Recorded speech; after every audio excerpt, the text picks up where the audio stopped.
Hi, my name is Paul Miles. I'm the Director of Private Stock, and I have been here for 19 years. And today I'm working on some custom inlay, doing some Japanese woodcut prints, converting them to inlay.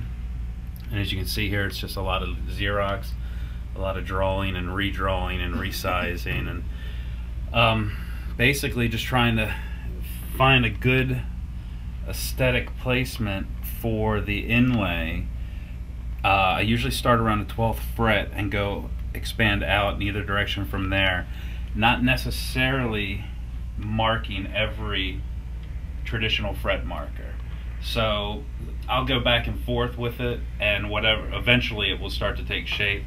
But you can see on this one I've got a boat here, and what I've done, I've drawn some smaller boats to give more of a distance and a perspective, and I'm getting ready to put these sort of in the background here.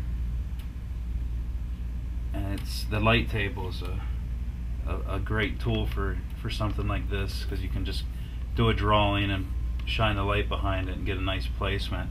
I also have these templates that I get from R&D, so they're straight off of their program, so they're exact size. So I know where the frets are going to fall, I know how much space in between each fret I have, and I can kind of just place it in an area from there.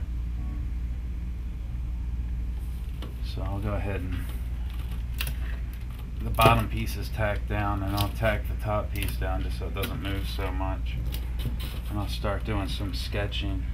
I also have a horizon line that I've put here, again, to give it some sort of depth.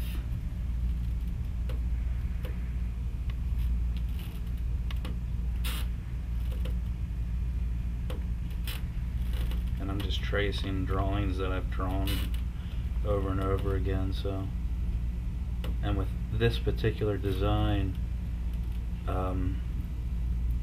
the imagery that I'm working from is not necessarily the best, so it's a lot of computer work, and it's a lot of kind of pixelated images, which isn't necessarily a bad thing, because then I'm not forced to use all the detail from the picture. I'm forced to kind of make up some of my own detail, and that way I'm not copying exactly from the picture. It's just more of a perspective and a design element more than anything.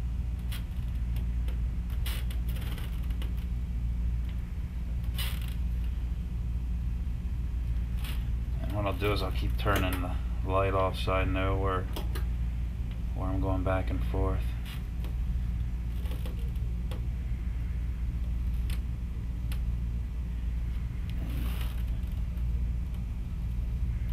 And once the drawing is done, we'll send it out to get quoted from one of our many inlay resources.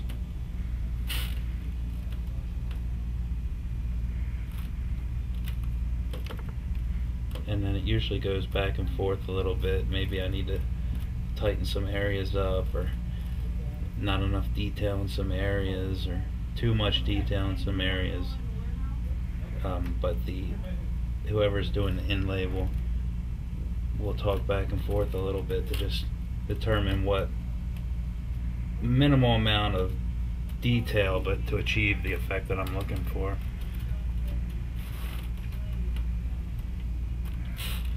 And it's hard because you're dealing with a drawing, well, you're dealing with someone else's artwork.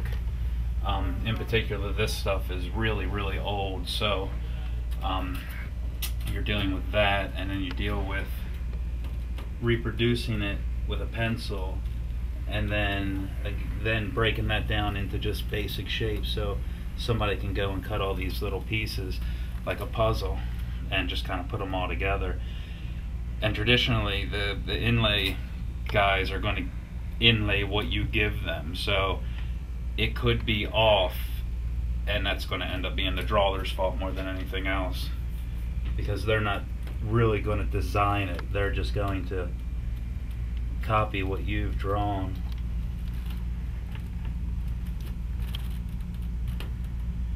And you also have to consider what materials you're using also, so you have to use sort of a minimal amount of shapes and a different amount of material, enough so that it, when this stuff is broken down into little pieces and all put back together, it tells you the story, and it shows you exactly what we're trying to go after, really.